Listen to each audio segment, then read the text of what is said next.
কলিতা গোলাঘাটৰ আৰক্ষীৰ সৈতে বুজাবুজি থকাৰ অভিযোগ আনিছে গোলাঘাটৰ অধিবক্তা মিতা দেৱৰায়ে। অভিযোগ অনুসৰি অধিবক্তাগৰাকীয়ে ক'ব বিচাৰে যে 5 বাৰকৈ গোলাঘাট আৰক্ষী থানাত এফআইআৰ দিয়াৰ পিছতো মাটিৰ দালাল উত্তম দাসৰ বিৰুদ্ধে গোলাঘাট আৰক্ষীয়ে কোনো ধৰণৰ ব্যৱস্থা গ্ৰহণ কৰা নাই। গোলাঘাটৰ আৰক্ষীয়ে উত্তম দাসৰ নাম শুনিলেই বুকু কোপে বুলি আক্ষেপ কৰিছে অধিবক্তাগৰাকীয়ে। ৰাজ্যত এতিয়া মাটিৰ দালালৰ বিৰুদ্ধে সৰব হৈছে জিলা প্ৰশাসন। এই সময়তে গোলাঘাটত বিস্ফোৰক মন্তব্য আগবঢ়াইছে এগৰাকী অধিবক্তাই। ৰাজ্যৰ মুখ্যমন্ত্ৰী ডক্টৰ হিমন্ত বিশ্ব শৰ্মাই কঠোৰ হৈছে মাটি দালালৰ বিৰুদ্ধে, কিন্তু গোলাঘাট আৰক্ষীয়ে কিয় নৰম মাটি দালালৰ প্ৰতি এই প্ৰশ্ন উত্থাপন কৰিছে অধিবক্তাই।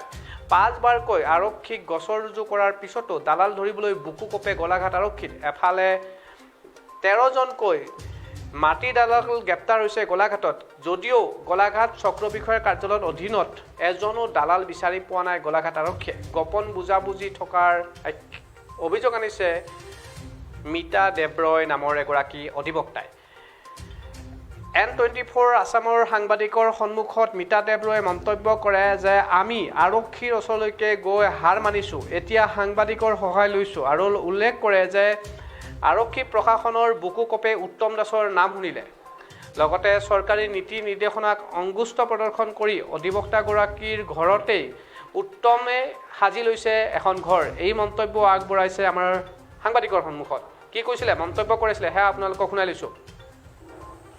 আমাৰ মানে কি, আমাৰ মোৰ নিজৰ লগত হৈছে। মই নিজে অধিবক্তা, কিন্তু আমাৰ নিজৰ ওচৰতে এটা উত্তম দাস বুলি মানুহ আছে, সি মাটিৰ দালাল হয়। সি মানে এনেকুৱা কৰিছে কি কনষ্ট্ৰাকশ্যন কৰি দিছে, আমাৰতো বাটটো এৰি দিছে, এতিয়া আমাৰ পূৰা ঘৰ পাৰিলে লৈ লয়। অবজেকশ্যন দিছোঁ, এফআইআৰ দিছোঁ, পুলিচে একো একশ্যন পোৱা নাই। কিয় কৰিছে, কিয় কাৰণ ধৰা নাই? এতিয়া কি ক'ম, সিহঁতৰ কিবা মিলি ভগত হ'ব বা কিবা হ'ব মই গম পাওঁ। এতিয়া পুলিচৰ লগত মই ইভেন মিউনিচিপালিটি কনষ্ট্ৰাকশ্যন ডিমলিছৰ অৰ্ডাৰো পাইছোঁ যে ভাঙাৰ অৰ্ডাৰটো আহিব। সেইটো ভাঙাটো নাই, লগতে আমাৰ যোনটো দোকান আছে নিজৰ ঘৰৰ চেম্বাৰ সেইটোলৈকে লৈ লৈছে।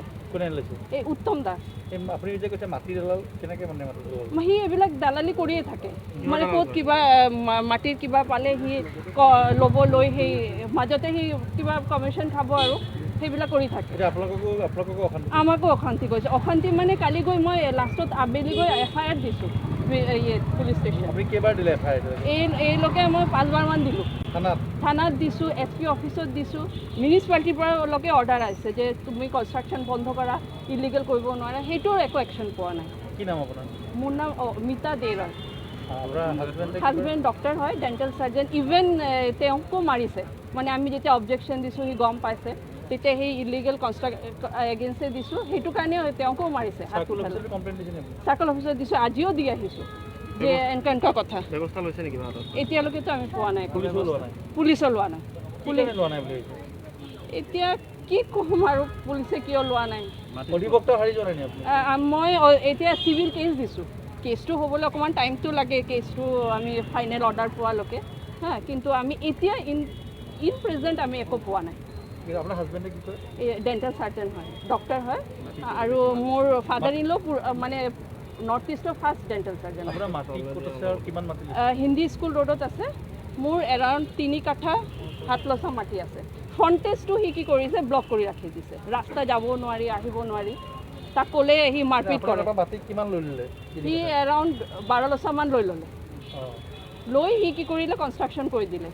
কিনা মেচাটো হোৱাই নাই, সি মাজতে সি দালালি কৰিছে। আৰু এনেকুৱা বহুত কেছ পাইছোঁ, আগে পিছে শুনিছোঁ। উত্তম দাস। মানে ৰাজ্যৰ বিভিন্ন প্ৰান্তত দালালি ধৰিছে, কিন্তু গোলাঘাট ৰাজচক্ৰ এজনো দালাল নাই বুলি কৈছে তেওঁলোকে। নাইতো নাই, আছে, ডেফিনেটলি আছে, খালি মিলাব পৰা নাই বা ধৰাব পৰা নাই। সেইটো গোলাঘাট চাৰ্কলত দালাল আছে। আমাৰ মানে